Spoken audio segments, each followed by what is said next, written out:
ইতিমধ্যে প্রশাসনিক স্তরে যে বৈঠক হয়েছে, বিভিন্ন স্তরে যে আলোচনা হয়েছে, তার সারাংশ হলো রেশন ডিলারদের বাক্স দেওয়া হবে।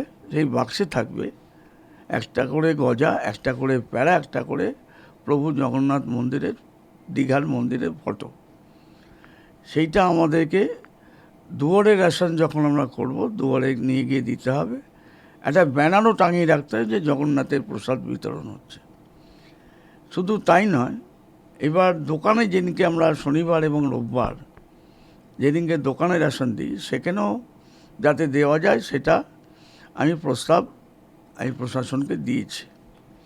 প্রশাসনের পক্ষ থেকে আমাদেরকে অনুরোধ, আবেদন যেটা করা হয়েছে এবং বলা হয়েছে যে এই প্রসাদ তৈরি হবে স্থানীয় কোনো মিষ্টির দোকানে, প্যাকিং হবে কোথাও, সেখান থেকে আমাদের স্থানীয় প্রশাসন, পৌরসভা বা পঞ্চায়েত, বিধাননগরের ক্ষেত্রে বিধাননগর মিউনিসিপ্যাল কর্পোরেশন, নিউ টাউনের ক্ষেত্রে NKDA, এদেরকে দায়িত্ব দিয়েছেন রাজ্য সরকার।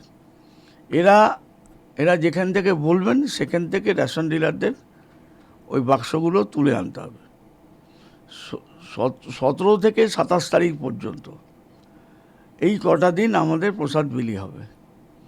প্রশ্ন হলো 16 তারিখ পর্যন্ত যারা রেশন নিয়ে চলে গেলেন, তারা এলে পরে ওই বাক্স পাবেন কি না, 1 নম্বর কথা।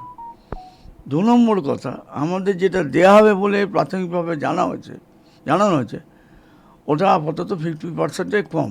আমার দোকানের যে কার্ডের সংখ্যা, যে কটা পরিবার, তার থেকে 50%-এর কম বাক্স আমরা পাবো আপাতত। তবে পরবর্তীকালে পাবো কি পাবো না, বা যেখান থেকে পেয়েছি সেখান থেকেই পাবো কি না, এই ব্যাপারটা এখন পরিষ্কার হয়নি। যেটা আমরা জানতে পেরেছি, বলা হয়েছে এই কাজের জন্য পরিবহন খরচ বাবদ নিয়ে আসা, দিয়ে আসা, যেটা আনডিস্ট্রিবিউটেড স্টক আবার দোকানে ফেরত আনা, এর জন্যে পার বাক্স 1 টাকা করে আমাদের একটা পরিবহন খরচা হিসেবে রাজ্য সরকার দেবেন বলে সিদ্ধান্ত নিয়েছেন।